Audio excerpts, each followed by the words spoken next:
What's up, guys? Just gonna have a look at the Francis Ngannou interview that's just come out a few hours ago. This is on the MMA Fighting Network with Ariel Helwani. I just want to give you my take, guys, because I haven't watched it all. I won't lie. I've watched the first 15 minutes. I think after that they start talking about something else, so it's not really too relevant. But I do want to touch on these topics that Francis Ngannou's talking about. I'll give you my take as well. But he's actually claiming that. They made him go to the arena at about 10:30 in Saudi Arabia. The fight actually started. I think their ring walk started about half 2 or 3 a.m. in the morning or something. So he was told to be there for 10:30. He talks a lot in here about I don't want to say he's making excuses here. It sounds more of he's just giving his side of the story. He's not making excuses because he's giving the respect to AJ. He said AJ did his job, but I don't know. Maybe some of you guys are gonna take it as excuses, similar to how Deontay Wilder said the gloves and all this shit. I don't really want to give my take yet. I want to hear a bit more of the interview, but and he's also claiming when the fight started, he felt very tired or whatnot, and he just didn't feel right that day. Is that excuse, guys? Again, like, in my opinion, I'll go through the whole thing with you, but you shouldn't be saying that. I'm being honest. Even if you lose, you shouldn't be saying stuff like this. So I don't know. Well, we'll have a look, and I'll give you my take. But I'll go through some of the interview with you guys, and I'll give my take. Okay, so do you feel, obviously, we've never seen you in that kind of state before. Do you feel like you suffered a concussion? Do you feel like anything is wrong with you after something like that? No, no.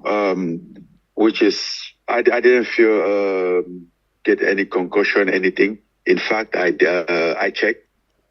I just went to the hospital to double check in case because the last again I never been in that situation, and the last action wasn't the last punch was quite violent. Yes. So yeah, I'm not gonna go through all that. I've seen it before. People saying Francis still may be suffering from the punch that AJ landed. Now, I did see a couple of interviews as well before this of Francis talking about that. What he's basically saying is he wanted to make sure when you get punched like that, the way he got knocked out from AJ, he's never been knocked out like that before. So essentially what he's saying is I made sure to get the extra scans, the extra checks, because he's never been in that situation. So this Francis isn't doing nothing wrong here. It's better to be safe than not do it and find out down the line you've got some sort of problem with your brain. So he's done all the scans. It looks like it's all come back clear. So let's just see let's see what else he's saying. Yeah. What about emotionally after experiencing that? How are you doing? How are you dealing with the result? Emotionally, I'm good. The only thing, I don't know, that he was little weird. The only thing that bothers me is that I was never in that fight. Like, it was weird. It was a weird day, a weird evening. I was tired. I was in the locker room for 4.5 hours waiting, and then even when warming up, was sweating, but still getting tired. And I even told Eric, I'm like, bro, this is weird. Like, I'm sweating, but I feel like I'm asleep. And even when the fight started, I was never there. Like, even the first minute. And I remember, like, even when I get hit, the first punch, I was more surprised about the fact that I'm falling down from that punch than the punch itself, you know. So it's interesting what he's saying there. He's basically saying a couple of things. So he goes, even the punch when it hit him, he was surprised that he went down from the punch. Is this a conspiracy theory, guys? Is this a Deontay Wilder situation? Did AJ put something in his gloves? You let me know below. I don't know, guys, but let's carry on. From what he's saying is he obviously got brought to the arena a bit earlier. He goes, he's feeling tired. Similar to what Wilder was saying, man. Is this how it goes, guys? When you get knocked out that badly, you get destroyed by a fighter. Does your mind start playing tricks on you to the point where, like, I honestly think Francis Ngannou is not saying this out of like he's trying to make excuses. I honestly don't think it's excuses. He may actually feel like this. Because he gave the credit to AJ, but he's giving his side of the story. But he's not the type, for me, Francis Ngannou ain't the type of guy to make excuses. But again, you may look at this and say the guy's just making excuse after excuse. He's doing a Deontay Wilder situation here. I don't want to go through that one. That one was my costume's too heavy, my gloves are this. That geezer, man, that geezer was deluded. I got more respect for Francis Ngannou. I've watched him in the UFC and I know him as a character. He's not one of those guys, but I don't know. Maybe the knockouts in boxing, when you get knocked out and you think you're something, and you have to eat humble pie, it changes you. I don't know, guys. So let's carry on. Like, okay, man.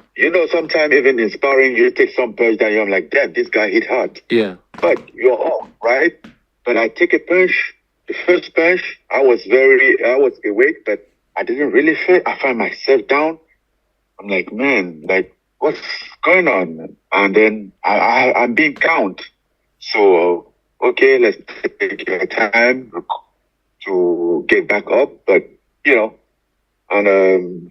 took my time, get back up, and things were still, like, things were still a little blurring, like, little this. And I went to the corner. I could have listened to my coach, Eric. Dewey was like, champion, don't go to Southpaw again. He's waiting you, this, that. And I went to the corner and we started to talk. So what you're saying is after the first round, when he got knocked down, he goes, first of all, as he said, he didn't expect that punch to hit him. He didn't expect to be knocked down from it. But when he went back to the corner, he could hear his coaches saying to him, look, you need to stop going southpaw. Every time you go in southpaw, AJ can see a hole and he's going to clip you straight down the middle. So if you remember in the fight, he turned southpaw in the first round.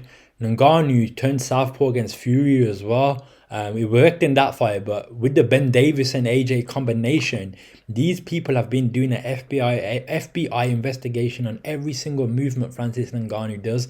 They saw a hole. When he switches southpaw, there's a line down the middle. The right hand, I think it was a right hand. Excuse me if it wasn't, but I'm pretty sure it's a right hand. AJ was practicing it with Ben Davison before the fight. He kept doing it over and over in the changing rooms. He was possessed with that shot. Soon as the southpaw opening came, AJ knew it was there. Boom, drops him. So I don't know. Maybe they've just worked on it so much that Ngannou didn't expect it. They've exploited it. But let's just carry on. And they were talking to me. I was listening. But one thing, like my memory and my vision and everything kept going. Like, I never came back from the store. I don't remember like when I came back from the store to go back to the second round. Oh, wow. That's just how it was. Yeah. So from there. So he's saying he doesn't even remember going to the store for the second round. So basically what he's saying is maybe the first punch that AJ gave him, it was still affecting him. I don't know, guys. Or he's saying some other sort of conspiracy where he was drugged. Maybe he was drugged. I don't know, guys. From the store in the second round, in between round, I wasn't there anymore. Like, hey, man. So some days not just your day. You can even explain what happened, but it was quite weird. Have you ever felt anything like that before in a fight? No, absolutely not. You know that it's normal when you have a fight that maybe you're a little nervous, stuff like that happen. It's going to happen. But by being there so many times, you deal with, you accept it. You know that, okay, I'm going to feel a little like this. But when I'm warmed, when the fight is gone, when we are ready to fight, I'm there. I'm sharp. Everything is sharp, ready to go. Like I'm on alert. But no, it wasn't. Like I was in the ring, we start the fight, and I didn't feel that right. Okay, we'll carry on a little bit, but from what Francis Ngannou is saying, from my opinion here, and there's two takes here, man. There's two takes I can give. From my experience of watching Francis Ngannou throughout the UFC, I followed his career. He doesn't come across the type of guy that's gonna lie and make up excuses. He's not that type of character, from what I know. So what he's saying, genuinely, he might have felt this. And is there any truth into what he's saying? He's basically saying when he went into the ring with AJ, he himself is saying this, that I didn't feel right in that fight. Something was off. My timing wasn't there. Or he never said timing. Oh, I don't know if he said timing, but something was off. He's basically saying I never felt right in that fight. Now, okay, that I have to be honest. Look, there's no excuse. There's no excuse now, unless you want to go into conspiracy theories. Yeah, that someone's drugged Francis Ngannou, or whatnot. He's been cheated. They've wanted AJ to win, so they've pulled out every little other advantage. That's the only thing I can think of. But guys, I'm not going down that road, man. I'm not one of those guys. I've seen people make videos out there. I was like, what the fuck? People are saying, yo, Francis Ngannou was paid to get knocked out.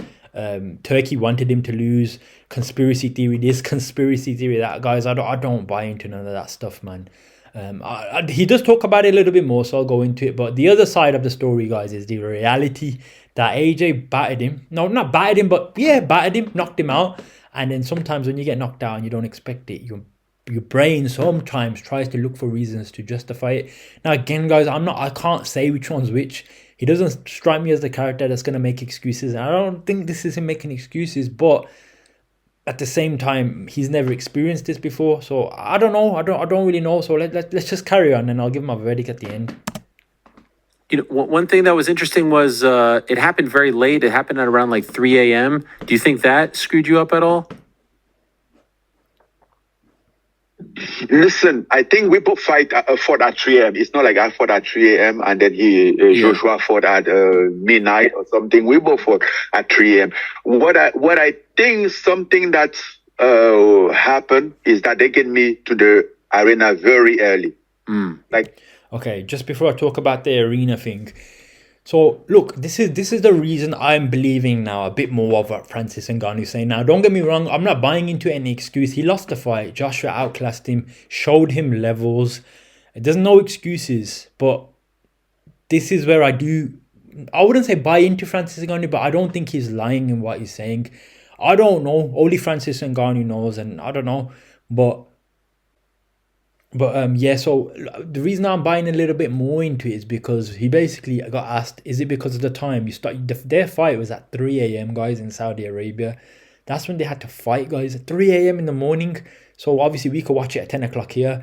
That timing, guys, to have a proper real fight at 3 a.m., that's crazy. That would mash your body clock up and everything. But what Francis Ngannou said is straight up, he goes, listen, AJ had to do the same in it, so that's not an excuse. AJ had to fight at 3 a.m. I had to fight at 3 a.m. It's not about the time. So if he was trying to make more of an excuse, he would have said, yeah, the time could have been. He didn't point to the time, so he's pointing to something else. So again, let's see what he's saying. So now he's just mentioned they got him to the arena very early. Let's listen to what he says. My pickup time was 10:30 to go to the arena. And then when we get to the arena, they tell us that we are scheduled around 1:45 a.m., right?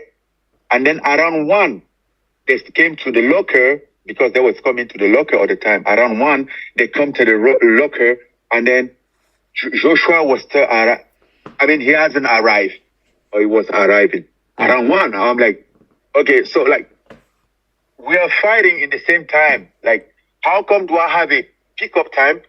We receive an email from the 5-week schedule, and for some reason, everything, I was there like at least 1 hour before. But the fight, I was there like at least 2 hours before him. I could have just stayed home, yes. But again, because even during the week, we were going to places and had to wait, and Dewey was like complaining, like, yes, they do this kind of trick to get you tired. You know, I was cool. I'm like, bro, it's okay. You know, I didn't know how he was, how important that was until like the fight day that I had to get there like 2 hours before. You felt... Okay, so that's interesting what he's saying. So Francis Ngannou ain't the type of guy to lie, so I do believe what he's saying. He's saying he got told to come to the arena at 10:30 p.m. They told him to come at 10:30 p.m. That's when his invitation told him to come to the arena. He goes, Joshua didn't even walk into the arena at 1 o'clock. Their fight was about 3 a.m. He got told to get there for 10:30. Joshua didn't even get there for one. I think he came after one, so probably half one maybe. So Joshua probably had like an hour and a half, 2 hours before, hour and a half probably.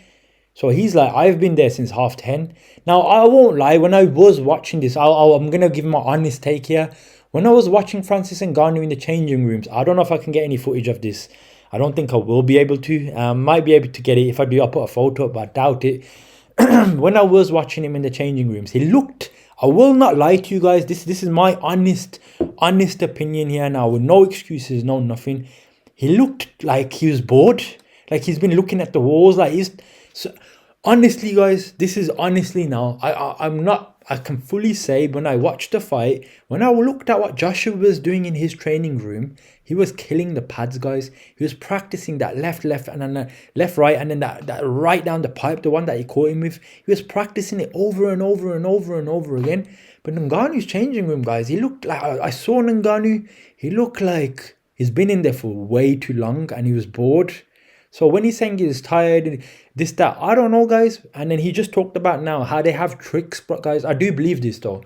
In boxing, guys, they are tricks in boxing, guys. When you want the guy to get affected, whether that's a long ring walk, Tyson Fury used to do it. He used to have a long ring walk, so the opponent has to wait for you in the ring. I don't know, there's all these little tricks, guys, that people play while they're waiting for the second fighter to come out. The other guy can take ages. He was just saying his coach, Dewey Cooper, which he does have experience in boxing. He used to be a kickboxer / boxer, I think, back in the day. He was just saying they're going to play these games. And Ngannou's just basically saying, I don't really care. But what he's saying is that did play an effect on him. Think about it, guys. If you have a fight and they tell you to be there at a certain time, that fight in Saudi Arabia, guys, it didn't start in the UK till 12 a.m. Even on the television, guys, it said it was going to start like at 11 o'clock. 10:30, 11, and it went all the way to like 12. They weren't even in the ring till after 12.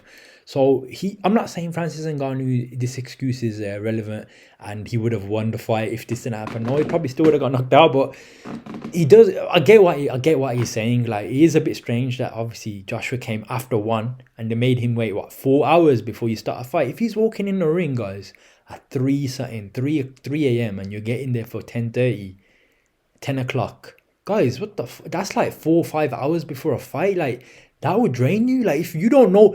The other thing he said is they told him that he was supposed to walk out at like 1 or half 1, and then before you knew it, he was, I don't know, 1 or 2, I don't know, and then before they knew it, it changed to 3. So that is actually draining, guys, before a fight, especially if it's late and you don't know the exact time you're supposed to walk out. That can drain you, guys, 100%. If you've got a fight at a certain time and they're telling you a time and then it gets extended, you might have been in the zone in the first 2 hours. By the time it's the third, fourth hour, you do get a bit lazy, a bit tired. So I can see what he's saying. It's not a relevant excuse, but I can see what he's saying. So I don't know. Did they do that on purpose to him? It's one thing that also helped me, like, to be okay with it, because, like, as far as training camp, I had like my best training camp. I was in my best condition.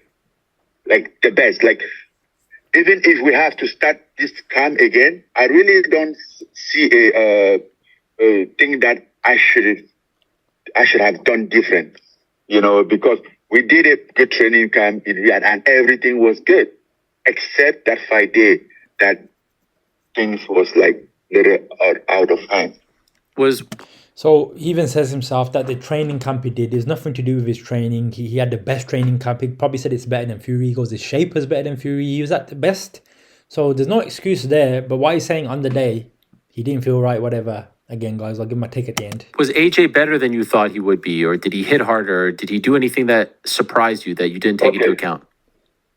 So, first of all, the first punch that he hits me is basically the only punch that I remember. That's crazy. Okay? Yeah. Yeah.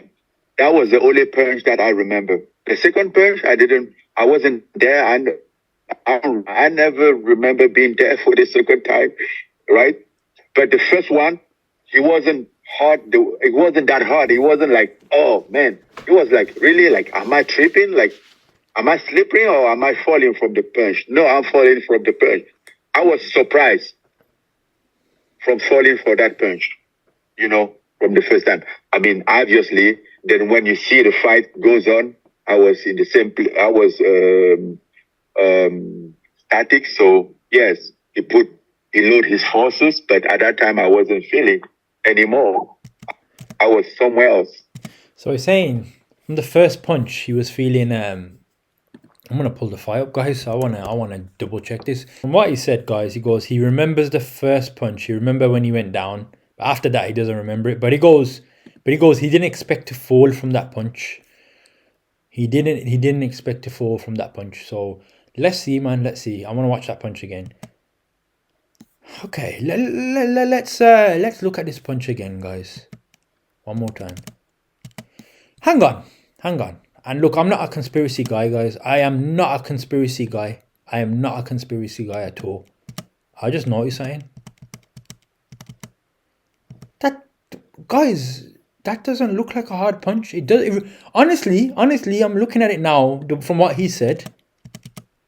It looks like he just tapped him on the button. Let me put that in a slow replay, man. Hang on. Is this when he? If this is when he switched southpaw, then I'm gonna give credit to AJ because AJ just saw the hole in it. And if you see the hole before the other guy even knows what's going on, even the lightest punch with the right technique can put you on the floor. That's all it was. So I want to watch this in a slow-mo now. Look, okay. I want to look at the impact of the punch. All right, so it's an extended jab. That's the punch AJ's been practicing all the time. Now, that shouldn't drop you, guys. That shouldn't drop you. But it dropped him. No, it shouldn't drop. What Francis Ngannou said there is right. That wasn't a hard punch, guys. It wasn't a hard punch, but I'll tell you what it was, guys. It was a punch Francis Ngannou did not expect. So when a punch you don't expect gets you, it can throw you off balance and put you down. So this is the art of boxing. AJ, pause him out. He's southpaw now. You can see Ngannou is in a southpaw stance. They've found, AJ and Ben Davison has seen the hole. They've practiced it over and over again in training. Ngannou has a gap between his gloves here where the right hand can go. He doesn't cover it up. He doesn't have defense for it. So in Ngannou's head, whenever he tries to block punches or whatever movements he uses, this straight right hand is not even in his arsenal. He doesn't even recognize how to stop it. He doesn't even have the experience as a boxer to know what's going to happen. So AJ doesn't need to throw this very hard. It just dinks through, guys. It connects him. It gets him. Look, he did try to block, but he wasn't going to block this side of his face, guys. The shoulder isn't going to do nothing. It's right in the middle. And it doesn't need to hit you hard, guys. Because Francis Ngannou never expected it. AJ is a big guy and his force is going forward. It will put you off balance, guys. That punch will make you go back a little bit. Because you didn't expect it coming from that direction, you can fall down. So, in my opinion, I look at Fury clapping. Saw Fury clapping the first time. Okay, is that a sarcastic clap or not? But he just gave a clap. But anyway, I just saw Fury clapping. That's not picked up on before. But anyways, so let's go back to the interview and what he's saying. So he goes, after that punch though, he never remembered anything after that. So it's a bit strange. Have you watched it again, the whole thing? I watched. Usually I don't watch my fight. I never even the Fury fight, I never watched. Really? Sometimes I just see highlight because I used to, I record my fight in my mind and I know every single step of the fight, every single. So most of the time I don't have to go back to watch. I know exactly what happened and I don't really enjoy watch my fight. So even the Fury fight, I never really watch. But this one, I watched multiple times, trying to understand what happened. It wasn't until I get back to the locker room that later on that I know that I get knocked down twice. Wow. Before the knock. Yeah. So he's saying he didn't even know he got knocked down twice before he got knocked out. Look, guys, when you get knocked out like the way he got knocked out, let's be honest, man, you won't he got knocked out viciously, guys. He got knocked out viciously. And when that happens, guys, listen, man, you can be the greatest geezer of all, you can be one of the biggest punchers, but when you get knocked out like that, guys, when you get knocked out like that, it can change what you think, what you remember. You're just not the same, guys, when you get knocked out like that. It can change you, guys. It can make you forget things. So But one thing that reassured me, since I get up inside the ring, since then I remember everything. Like from the moment that I look around and I saw the doctor was in front of me trying to talk, and then I could see it on their lips, talk to me, and then I looked next to the cage. I saw my little sister, and then yeah, I mean, I turned around and then saw my sister next to the ring. I'm like, what is she doing there? And I'm like, oh man, something went wrong. And that's the moment that I came back, and all of the sudden I felt good. Like I'm not like I felt good, but I started like collect my memory, and everything was right, and I never feel bad since then. But I saw the video, basically like the last punch. I'm like, oh, this was hard. So I don't want to like be walking around with with a concussion or something. So 3 days ago, I went to the hospital like to check concussion or something. But he wasn't. Everything was okay. Is it hard for you? So yeah, as I said, he got that last punch was a dangerous punch. So he just got his checks done and he just made sure everything was clear. Like for people who have watched you for so many years, it's shocking to see you even get rocked because we never even see you get hit with punch. Is it hard for you to watch that, especially the end? The way you fell was a little bit scary. He was hard, but I think it's a reality that I have to face. I have to watch it. Again, like unlike other fight that I don't even watch, this one I even have to watch the most to understand, like trying to understand, like, okay, what? And then when I look, I'm like, I was never there. Not to say like I couldn't lose this fight, right? Not to take any credit of AJ, but I wasn't there. I didn't fight. He was like hey, listen, it is what it is. It happens, we take it and we move on. That's all I can say. All right, fair play. I'm not going to go too much further than that, but I think what Francis Ngannou is just trying to get his points across. Really, I don't think he's making excuses. He even says at the end, look, he's not taking it away from AJ, even if the stuff that he's saying happened, like the long wait before the fight, feeling tired, all this crap never happened. He's still not saying he might not change the outcome, but I think he's just trying to get his perspective out because he's never been in that spot before. So I don't know, that's just what I'm seeing it as. But he's also saying he never really gave a fight, like he didn't really get to show anything on his side. It's probably just more frustration, guys. Just AJ's performance was that good, man.